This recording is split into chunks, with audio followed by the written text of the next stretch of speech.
we are on our way to get food. I also have chicharon. Nakuha niya to nung nag-field trip sila sa Baguio. No, actually, I had this first time in Baguio, but I just bought it there. All this time, I thought you got that from Baguio for me because it was so good. Oh no! So, I'm alone in the car right now. Wala si Nayong kasi nag-withdraw siya for us because we don't have cash. And pareho kasi kami ng pin sa ATM, kaya siya na rin yung nag-withdraw for me. Kaya hindi niya ako nakawan. Ayan, ting-ting pa siya sa akin. Pangit niya. Okay, we're here to get milk tea. Siya yung manlilibre ngayon kasi ako yung manlilibre ng food. It's always like that. I always libre the more expensive stuff. No, but there are times when I libre you. When?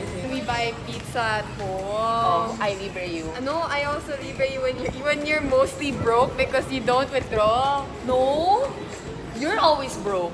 And you steal money from mom and dad. Okay, we're not getting milk tea from here.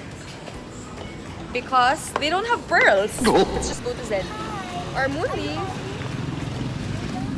Okay, fine, Moonleaf. Wait, I have to transfer my car.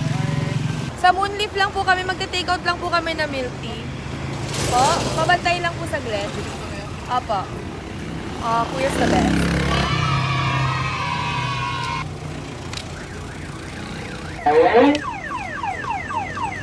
People here actually know me. People you actually know me, just say. Ate, You want sabi niya, peppermint? kilala niyo daw siya dito. Totoo ba yun? Oh, see, do you want peppermint or winter melon? I'm getting Meron. Meron silang binibentang mga metal straws dito sa Moonleaf. Tatlong klase siya. Tapos meron isa yung pang pearls, as in pang milk tea. Meron din silang ganito. Alam niyo yung toothpick, minsan may ganyan. Yung niyayari. Okay, I have to go kasi may lalabas daw na car. Hanggang ngayon nag-alarm pa rin siya. Kanina pa yan eh.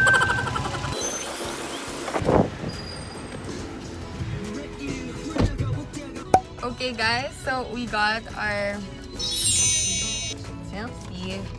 Funny kwento lang. So Ate Sunny, di ba kilala ka ni ate?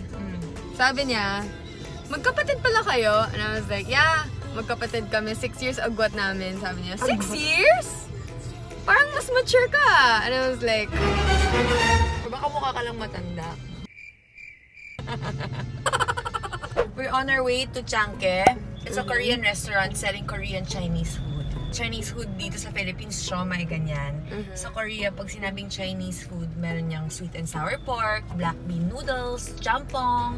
So, we're getting jjajangmyeon or black bean noodles. So, only Koreans know about this place. Filipinos, naman. oh, kaya they don't have Filipino customers na walang kilalang Korean. dude, they No, it's called jjajangmyeon. And in Korean, jjajangmyeon means Chinese. means Chinese idiot. Chinese idiots ka dyan.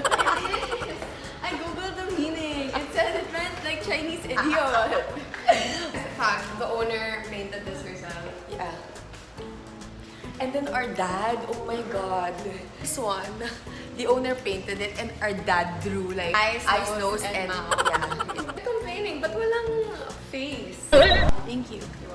So this is the first time I'm tasting bucheron. So basically, she was like, "Oh, what's that chicharon?" And I was like, "It's like liver, but chicharon." So it's liver." Isaw's chicharon. Are you sure that's Isaw chicharon? Yeah, it is. Isaw doesn't look like that. Isaw's like And the baboy isaw. Oh my god.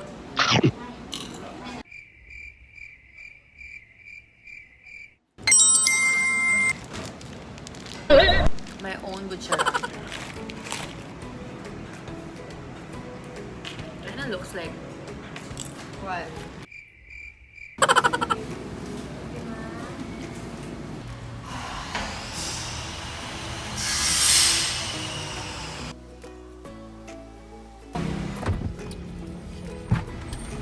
So, thank you, Kuya! So we're on our way back home to eat.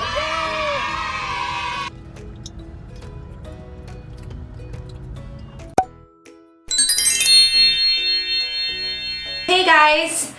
Today I have here my sister, Nayong, and we're going to play the who's more likely to give. I prepared some questions and she prepared some questions. So, sasagutin lang namin. Who's more likely to divorce? The reason why I said she's more likely to get divorced is because ayaw niyang magpatalo. Then why did you pick yourself? Kung ayaw ko na sa relationship, I can just leave. Some people, they stay because they think of the kids and they think of the family. And you're really the type to like be more sentimental about stuff. Who's more likely to cheat? Why me? What? You got suspended for cheating? Oh, cheating! I thought cheat as in relationship. What?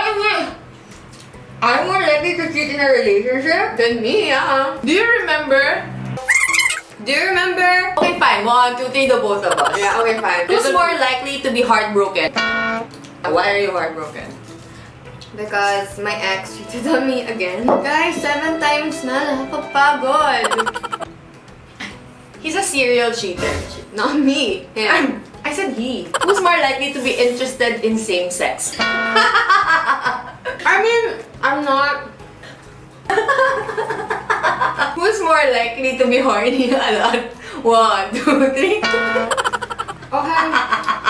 The first time I ever laid my eyes on porn was because of her. Kasi I was in grade, ano ba? 7. 7. I was grade 3. No, when I was in grade 7, I didn't even know how people make babies. I slept beside my dad, we kissed, and then like na-delay yung period ko, so I thought I was pregnant. You know how like people in dramas go like, oh, I slept with someone, that's why I'm pregnant. Yeah, So like that's until I was grade 7, I didn't know.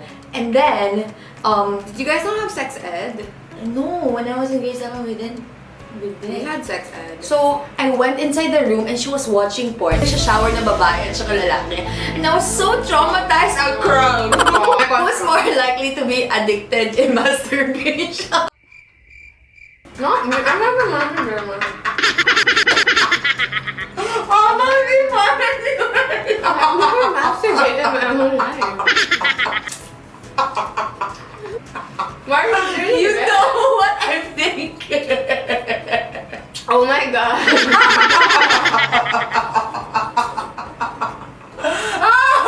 Oh my God, no. Okay, next question. My question. Who's more my likely- question? Fine. You didn't go like that. Ow!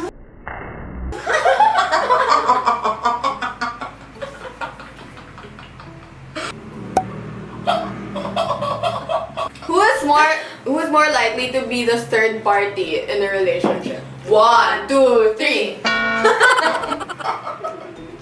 No, but it wasn't actually a third party. And it wasn't like she knew. Like, No, I actually knew. oh. But it's like this. Oh, I was thinking more of. The barangay captain. No, your customer. Okay. Okay. I had a customer and he lied that he was single, so we went out for dinner. But just dinner lang. I was the one who paid pa because I didn't want to establish that it was a date. And then the next day, the wife called me. Who's more likely to be a drama queen?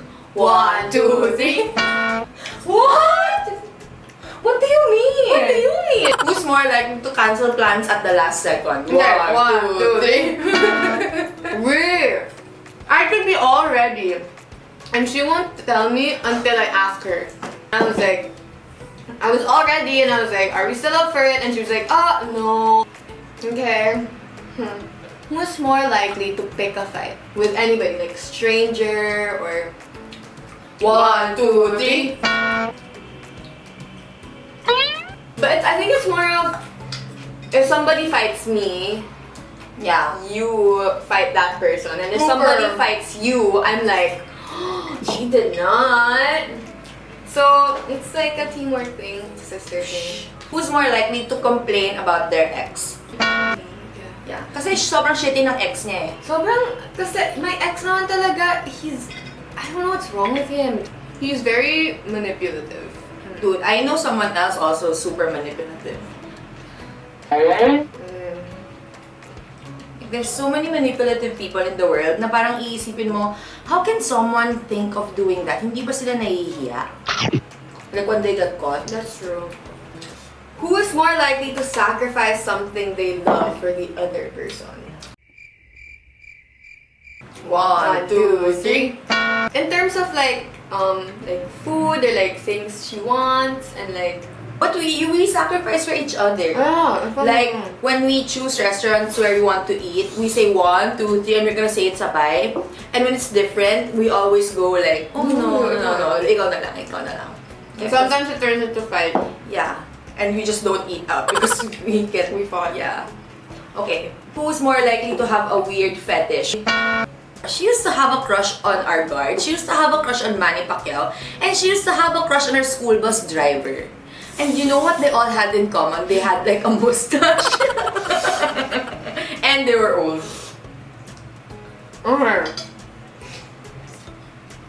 There are times when I didn't have a crush on them and my sister would just scream, "Crush ni na yung Timang Romy" or something like that. And I would cry. And I used to have a diary. Whenever we fought, she'd read my diary out loud. In front of me, guys. I know. Who is more likely to get drunk? You have like a lot of problems with your life. I know. Who's more likely to marry a grandfather? 1, 2, 3. Even when you watch porn, right? You watch like the lolo and like the young. No! I don't. I really don't. I would say it. You want me to say my genres? My gosh. Who's more likely to love fights? 1, Love 2, fights. 3. Okay. Dude, you love fighting. Well, I remember before when you were with you'd actually like purposely think of ways so you can fight. Well, actually, yeah. I used to like date this guy. He's like the first ever guy who cheated on me. And you know what? Like, they were like, because I was so good to him. I don't think I'd ever been that good to like a person, to a guy. And then his excuse was, like, nagugulat daw siya kasi we were 1 month in na dating and we wouldn't fight pa. Like, ba't ka naghahanap ng fight sa relationship? Immature boys talaga. Dude. Oh my god, where? Okay. Do I have? Yeah.